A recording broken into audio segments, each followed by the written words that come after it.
This is The Space Shot, episode 368 for May 25th, 2018. Homesteading Space, the Skylab story, and my conversation with David Hitt. I'm John Molnix. A few days ago, I sat down for a digital conversation with author David Hitt to talk about one of the books he's co-authored. The Skylab program is one of the hidden gems of the space program, and my conversation with David talks a bit about his book, which covers this incredible part of NASA history. In the coming weeks, I'll have another long-form episode on the Skylab program to follow up with what we learned in today's episode. I've got a quick programming note. The latest episode of the Cosmosphere podcast will be out soon. This month has been a little bit crazy for scheduling, so we're releasing later than normal.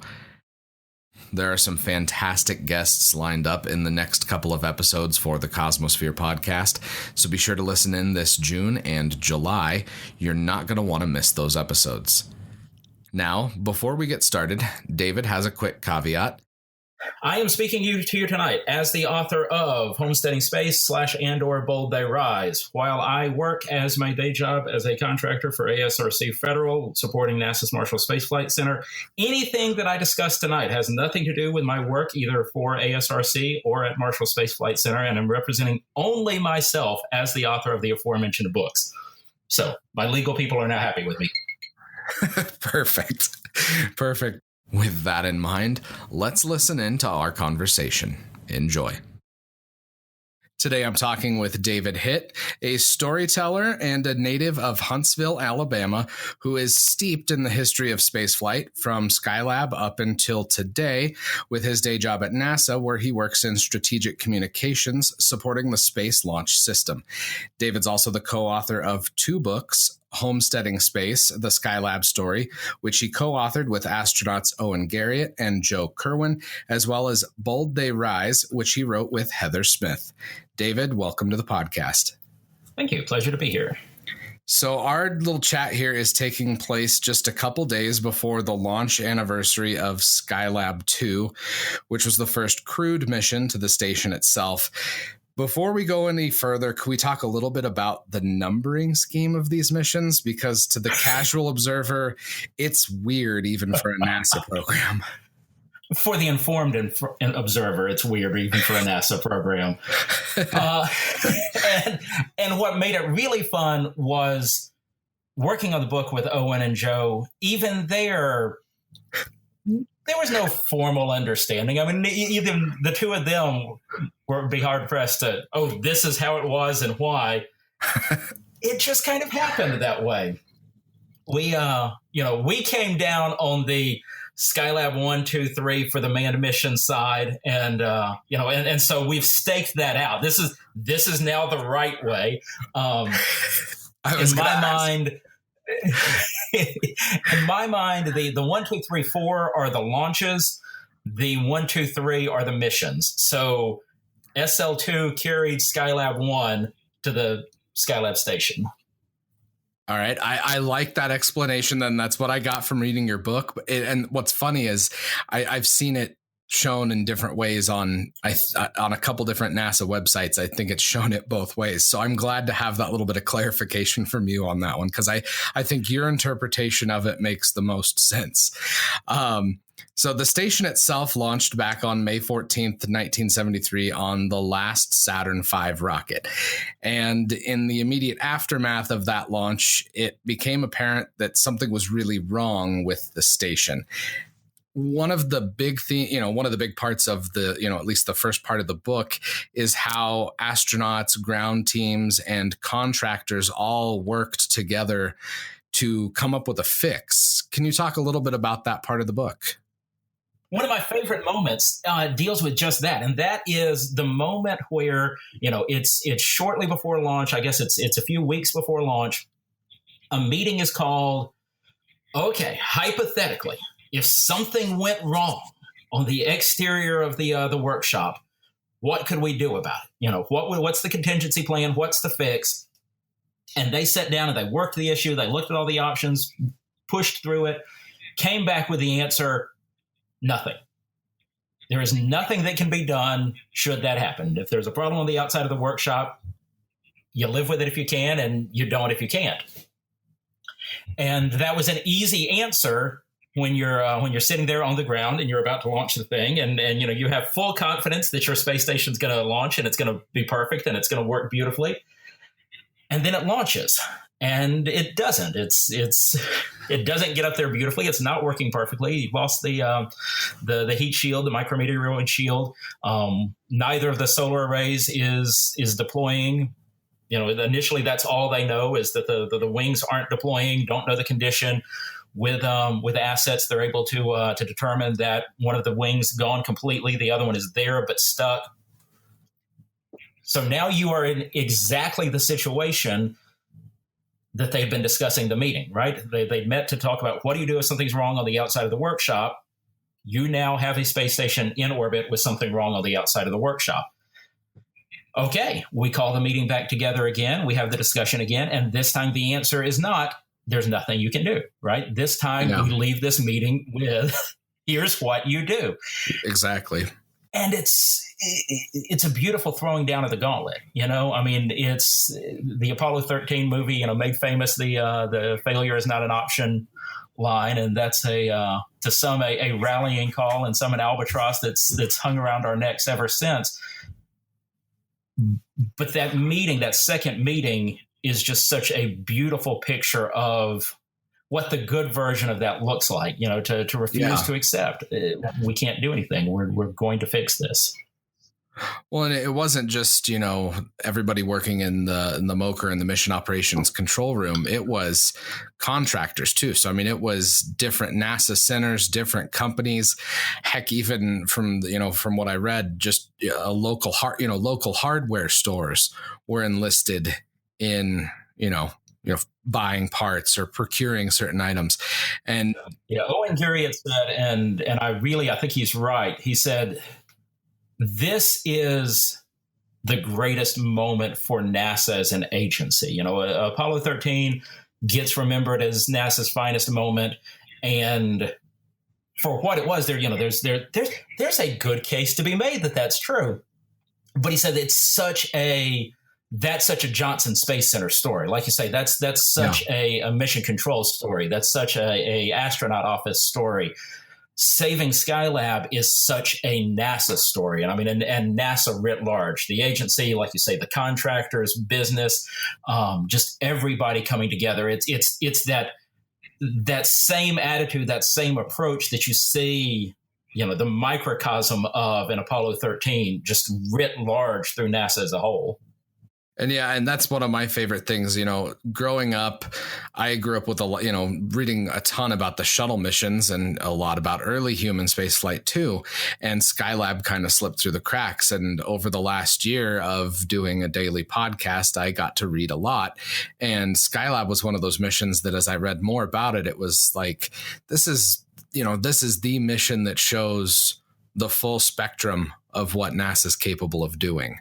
And I was on another show a couple weeks ago where I said my favorite mission is Cassini, and that's what I grew up with. But if I had to pick a second, just for the sheer technical and human achievements, it would definitely be all of the Skylab missions. So, it's underrated. And I think your book really helps bring light to an era of spaceflight that people don't really know that much about.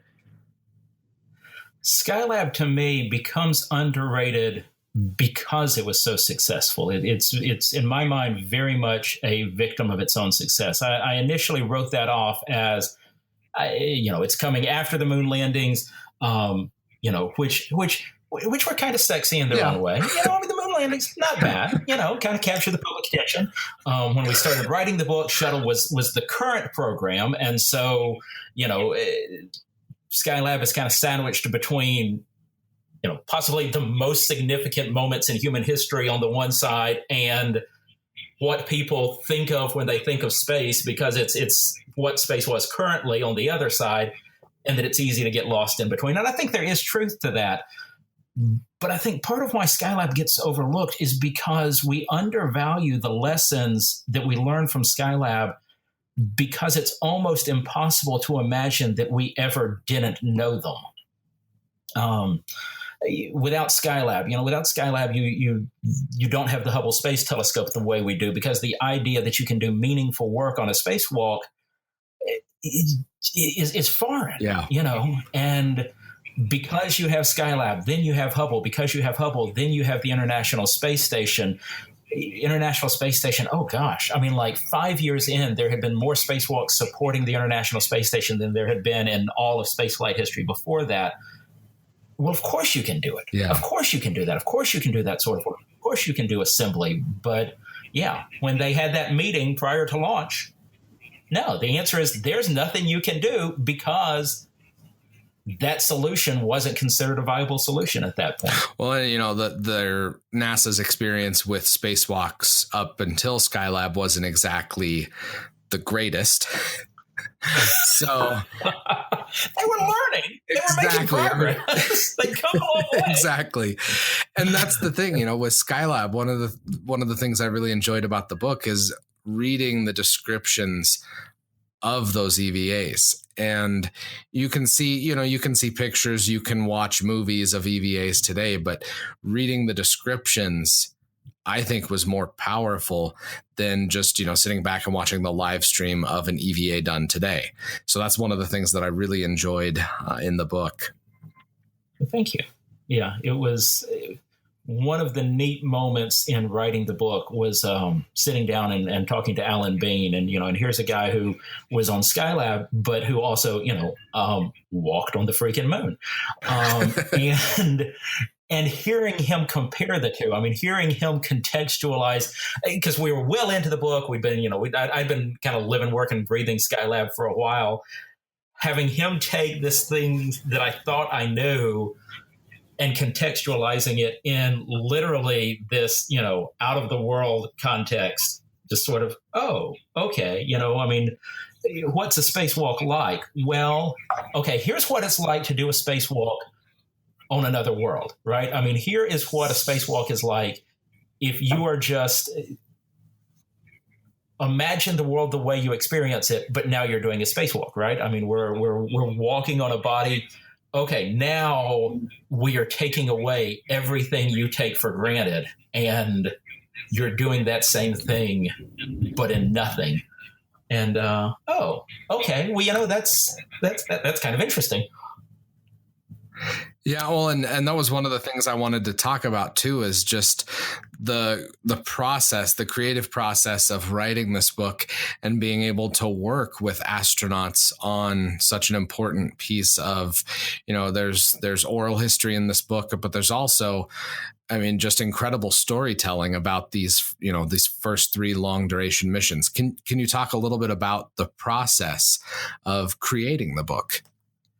So one of my faults, and the beginning of strength is to recognize and own your own fault. And one of my faults as a human being is that I benefit greatly from accountability, right? Working as a newspaper reporter, my best work was always done in the time right before deadline, because now there's accountability. Now there's something pushing down on me. All the best work that I've ever done has been in partnership with somebody, because I need that structure. And so it turns out that if you are that sort of person, and if your mind works that way, writing a book with astronauts is really a good way of addressing that shortcoming. Because now I have people that I'm accountable to who are, by the way, American heroes. It's one thing. I let down my friend. I let down 2 NASA astronauts who were counting on me. That gets you working. That gets the blood pumping. It was an incredible experience. First off, I have to say I cannot understate the contributions of Owen and Joe to the book. Frequently you see a book like that, and it's got, here's the name of a writer, and here's the name of, famous person, name of famous person. And the assumption is the writer was the one writing. I mean, the famous person is there to, share their stories and help sell the book. These two guys, I mean, they put pen to paper. They worked hard on this thing. And one of the interesting challenges was blending those three voices together, because there was so much of both of them in there. And then really the unsung hero is Ed Gibson, who Owen worked a lot on the second crew chapters, his portion of the story. Joe worked a lot on the first crew chapter and his portion of the story. So we've got an astronaut from the first crew, we've got an astronaut from the second crew, we've got nobody from the third crew. So we're going to have to tell their story ourselves. And so we reach out to them, hey, we're working on this. Here's what we're doing. And we even put together an initial draft. This is kind of what we're thinking. This is the way we're approaching this. Can you help us with this? And they read over it and said, yeah, this is great. This looks good. You kind of got it right. And we were, are you sure? I mean, we don't feel like we did it justice, but if you're happy, okay, we're happy.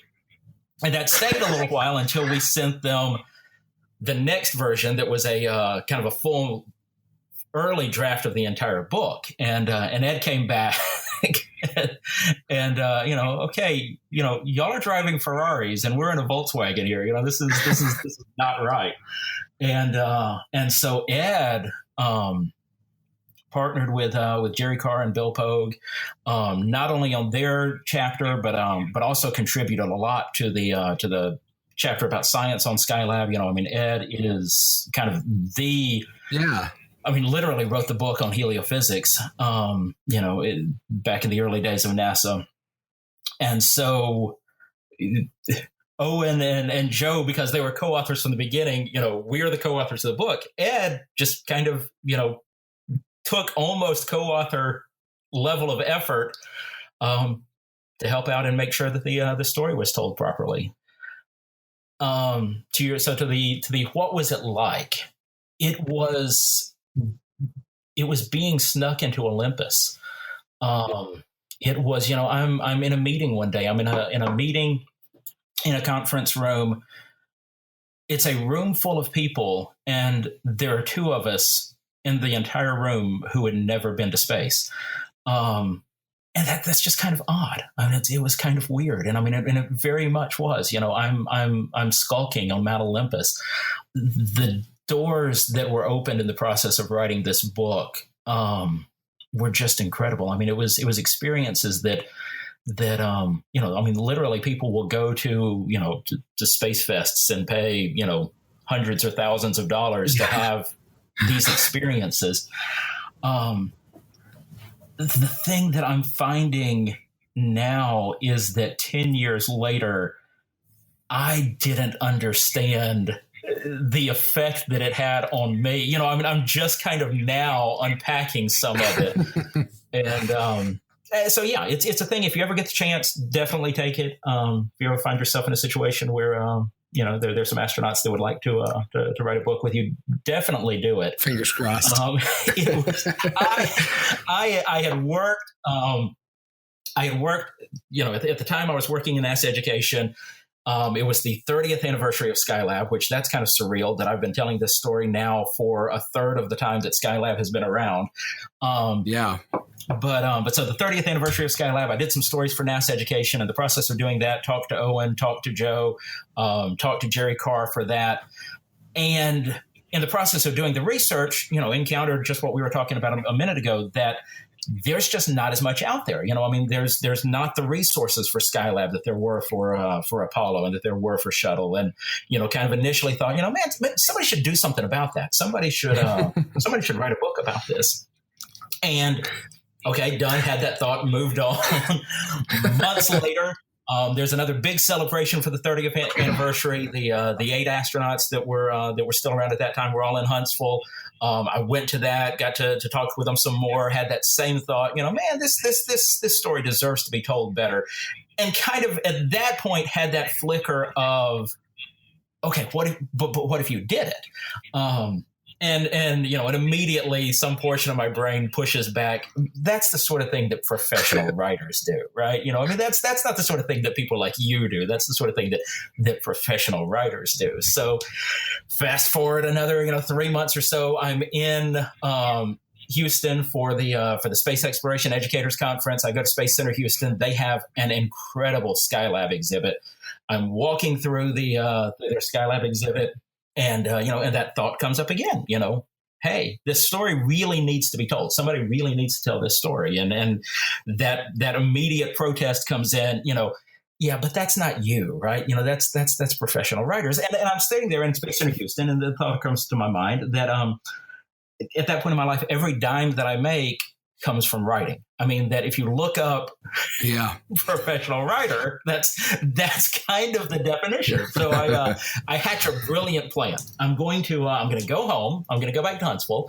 I'm going to look up Owen Garriott, and I'm going to say, hey, I would be interested in talking to you about whether you'd be interested in writing a book. Let me buy you lunch, and let's talk about this. Because what's going on in my head is this.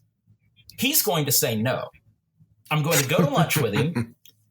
I'm going to pitch this idea. He's going to say no.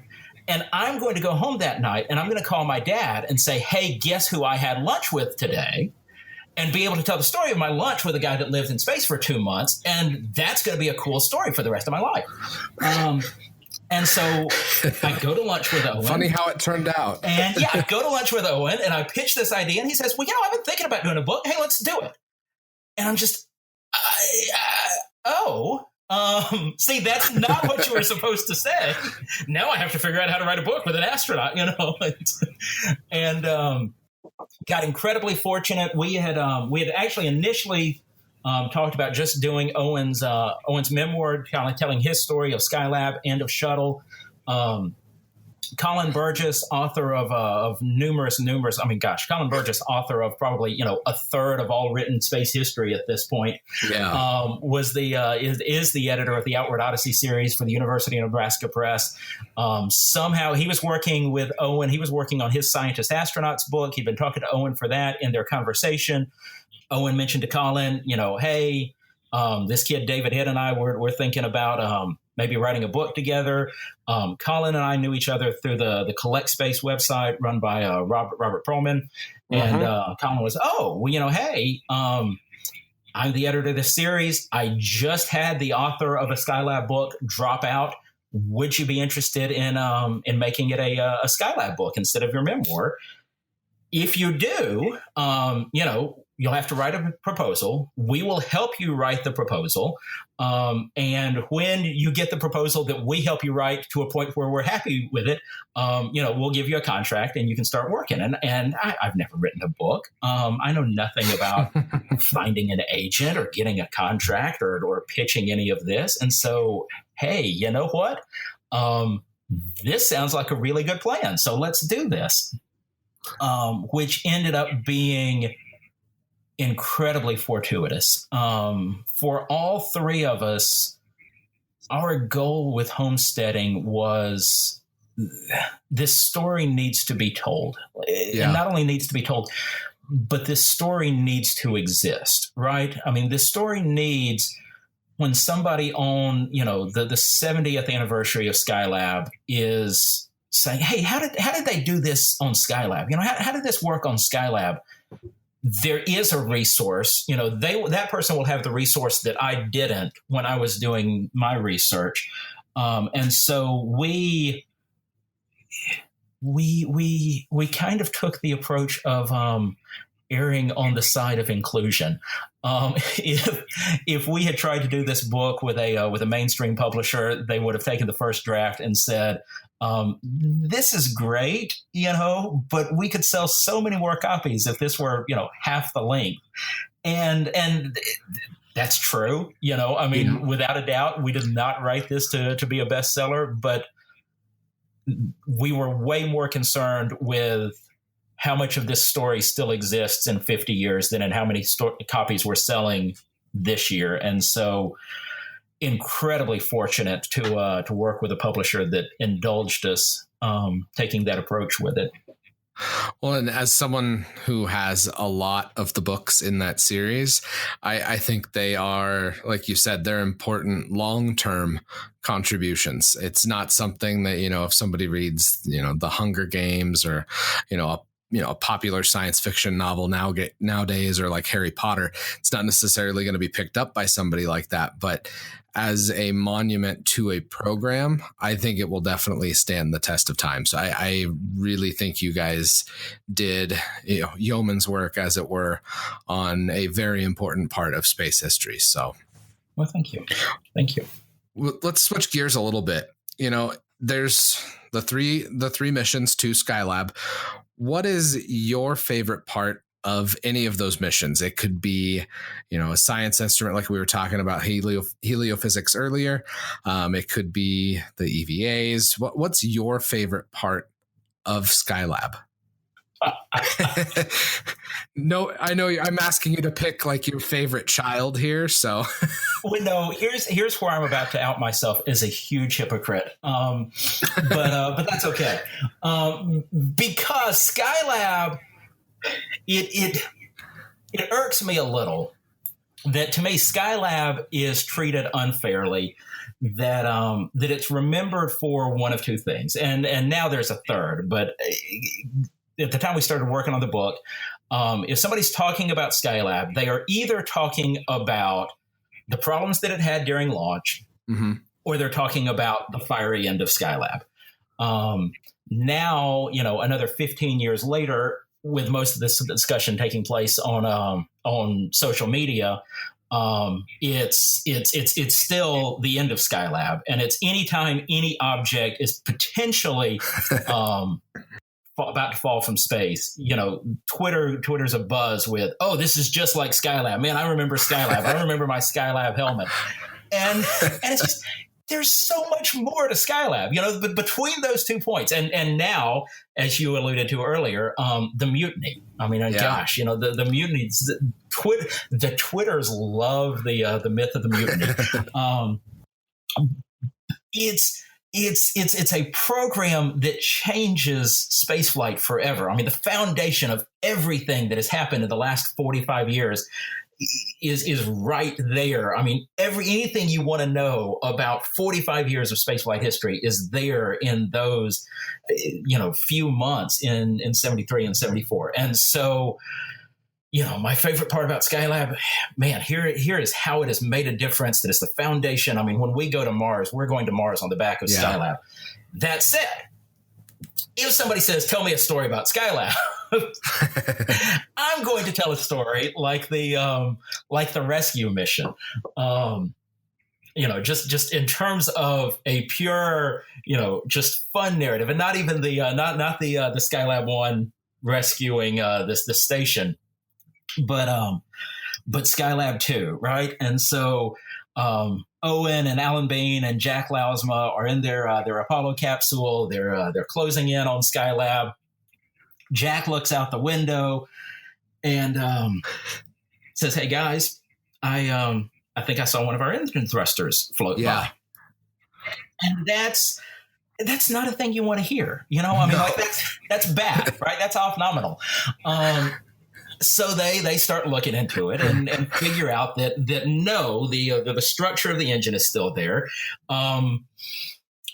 But that means nothing, because the reality of the situation is just as bad as if the engine had come off. There's a leak in one of the quad thrusters that's responsible for the orientation of the vehicle and the maneuvering.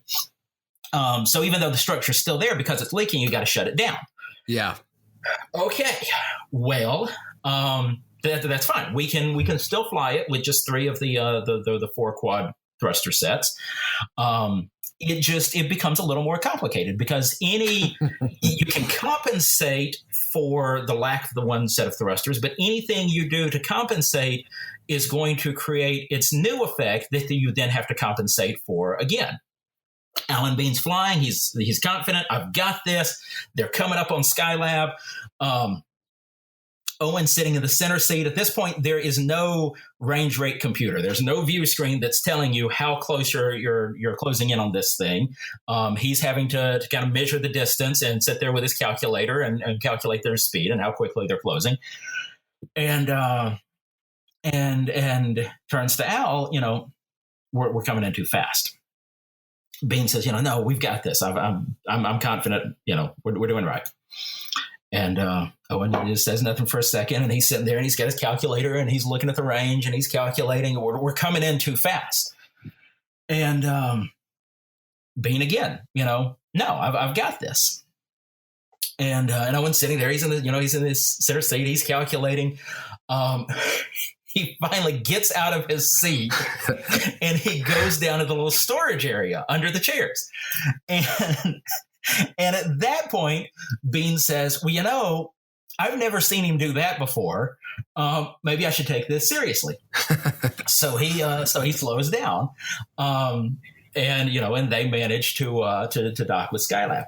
I didn't realize until substantially later. Like, I'm not even sure if I had learned this while we were still writing Homesteading, or if this was a thing I learned after.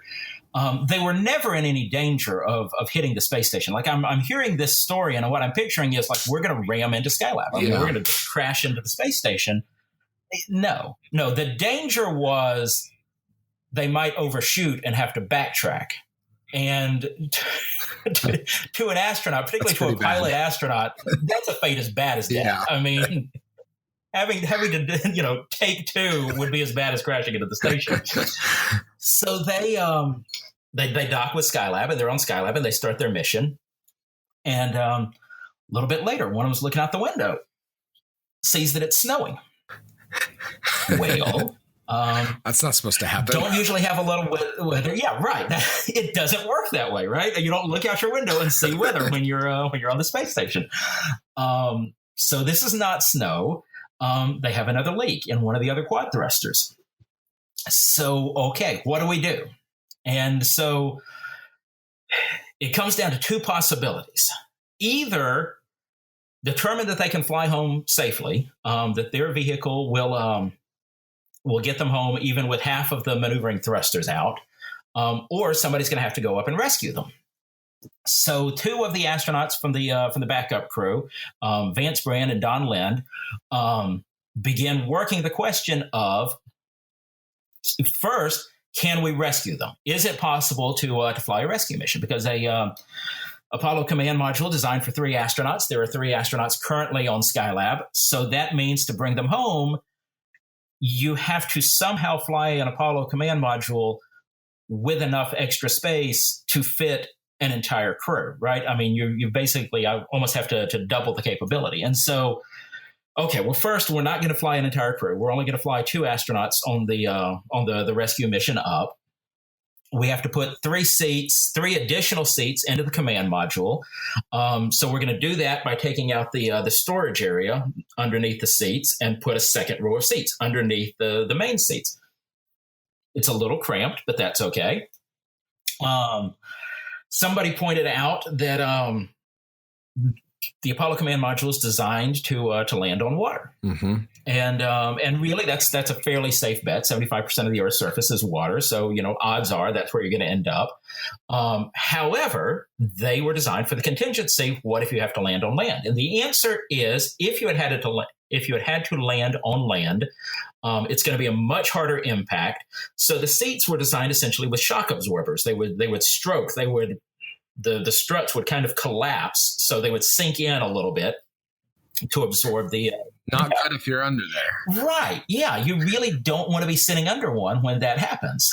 And so this is another one where they work through, okay, well, what can we do about that? And the answer was, pray you don't land on the land.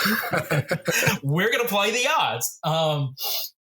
So they work through this, and they determined that, yes, we can safely fly this mission. And so Vance and Don had been spent, hours and hours and hours and hours and hours in the simulator working this and refining it and working to come to this conclusion. Okay, congratulations. You have proved that that you can fly this rescue mission. we've got some time left.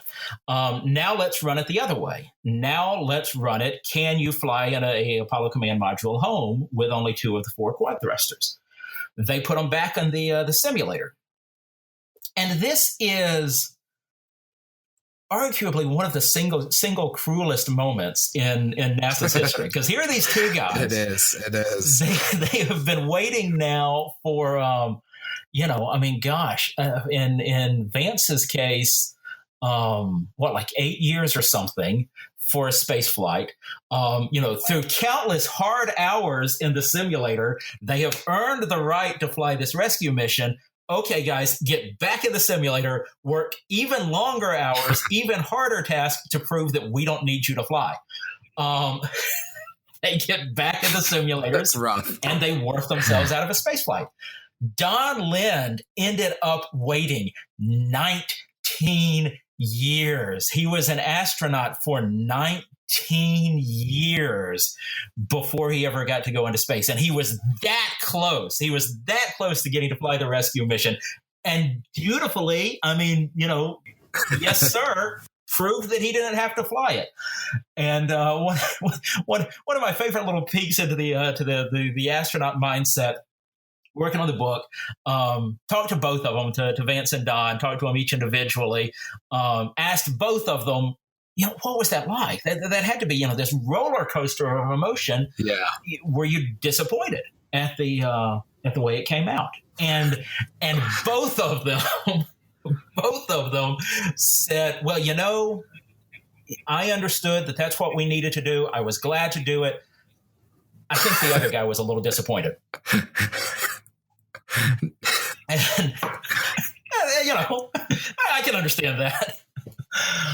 But, that's, gosh, if there were ever a Skylab movie, that would be one of the parts that would kind of have to be in it. Yeah, they did their job too well. Exactly.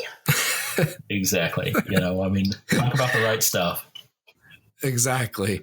Well, and that's one of the many stories in this book that really, if you haven't read this book yet, I'll be linking to it in the show notes. It's definitely worth, buy it on Amazon, give it a read. It is just truly fantastic to even if you're just going to pick a chapter at a time, it is worth picking up and reading. I want to end with something, and it's a quote that really stuck with me about midway through the book. And it's something that Alan Bean kept posted inside his locker. And it's kind of a theme or a concept that we've touched on a little bit here today. So I think it's a fitting way to end today's episode. And I think it sums up what NASA strives to do with all of their missions, whether it's a robotic mission or a human mission. Quote, "A man is what he thinks about all day. The only time I live, the only time I can do anything, the only time I can be anyone is right now. Each hour we have in flight is the culmination of approximately 12 to 13 pre-flight hours.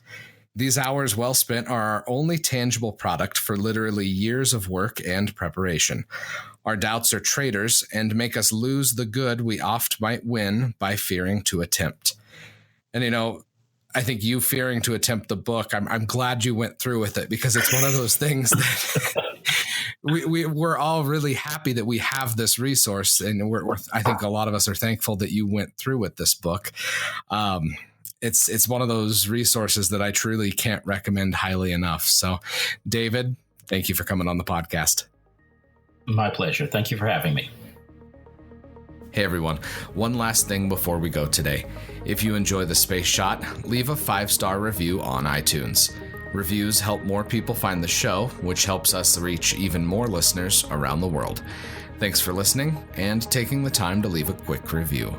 Until next time, I'm John Molnix, and I'll catch you on the flip side.